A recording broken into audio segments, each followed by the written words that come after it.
Gyveno kartą berniukas ir svajojo užaugęs būti Karabasas Barabasas.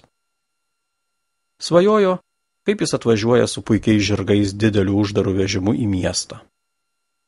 Renkasi žiūrovų minios, groja orkestras, aplink šurmulys. Ir taip keliauja su savo teatru iš miesto į miestą. Ar matei mane, keliaujant kelyje, eit nuotykių keliu, galiu pakviesti ir jūs, kelionė ši šalį, nuves visų šalį.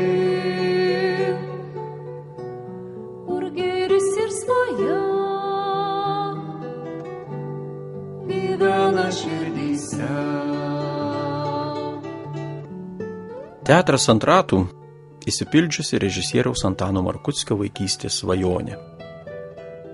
Teatrų pasaulyje daug, o Panevėžio Lėlių vežimo teatras vienintelis toks Europoje. Kiekvieną vasarą plentais ir vieškeliais per šalį rieda didelis spalvingas vežimas, traukiamas arklių. Jis sustoja miesteliuose ir kaimuose, kur laukia nematytos ir negirdėtos lėlių pasakos pasiilgę vaikai.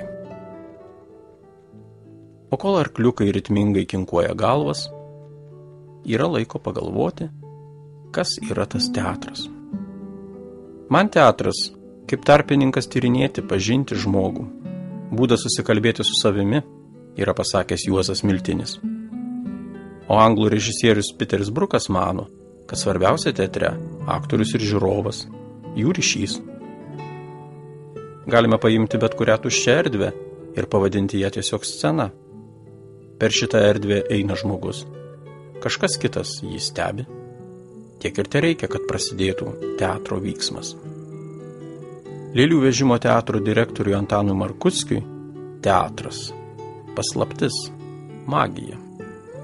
Teatras dvelkia magiją, nes jo metu atgaivinamos negyvos būtybės, svarsto režisierius.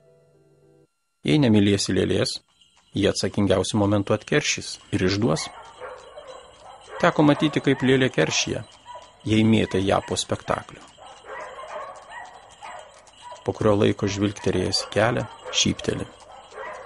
Kelias, kuriuo rieda mūsų vežimo ratai, veda į vaiko širdį. Teatras atvažiavo. Pirmiausia, reikia pasiganyti arkliams ir paruošti sceną. Mūsų žiūrovams svarbu, kad teatras yra tikras, pasakoja Antanas.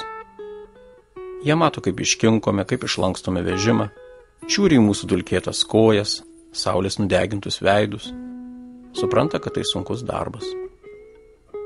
Vaikai gali paliesti tikrą arklį, tikrą aktorių, pamatyti tikrą sceną. Teatras atvažiuoja į namus, kur raškai agrastus.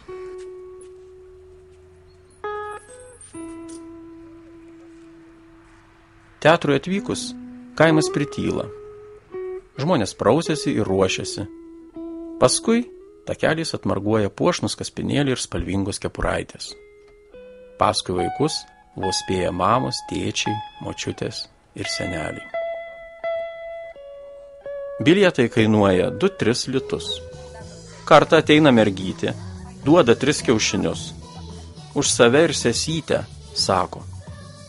Ką darysi, jei nėra tų kelių litų?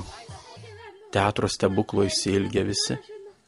Valgėt gerai žmonės sako, paskui 2 kiaulės bėgsi, ne vienos nepagausi. Spektaklis prasideda. Vakarienė, dėdai pasitrauk, aš košę virs. Ai, sako žodį. Dėdai sako žodį.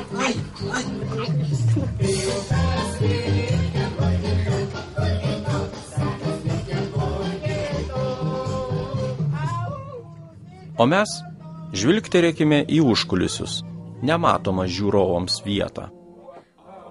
Kol vaikai žiūri spektaklį, susipažinkime su teatro lėlėmis.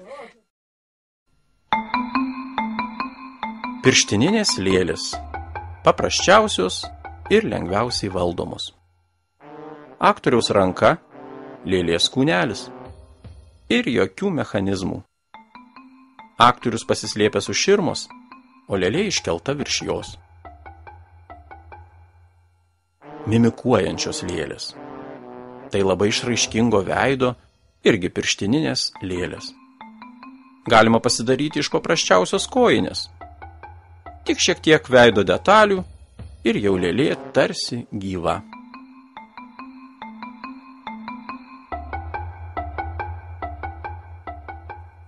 Lazdelinės, habitinės lėlės. Joms valdyti reikia kelių aktorių. Vienas valdo galvą ir kūnelį, kitas rankas. Lėlė valdoma irgi iš apačios.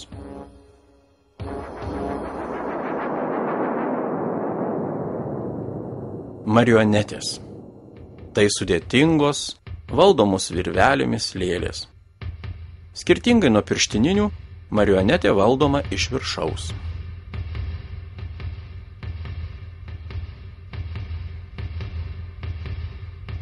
Planšetinės arba šarnyrinės lėlės. Panašiausios į paprastas lėles, su kuriomis žaidžiame.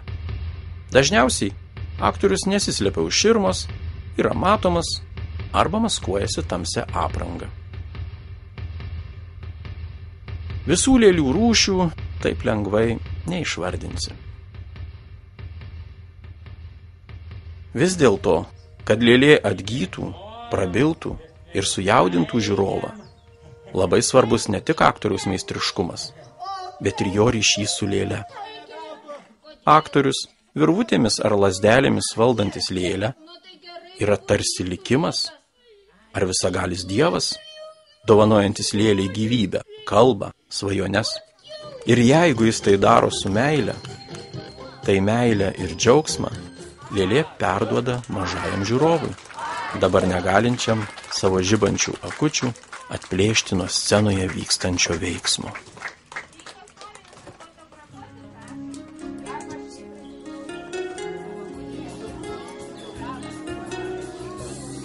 Spektaklis baigėsi. Gal ne vienam tai buvo pirmas matytas spektaklis, viena iš daugelio vaikų svajonių, įsipildžiusių šiltą vidurvasarį. O Panevėžio lėlių vežimo teatro aktorių dar laukia keliaujančios trupės rūpesčiai ir džiaugsmai. Poilsis ir vėl kelias, vedantis į vaiko širdį.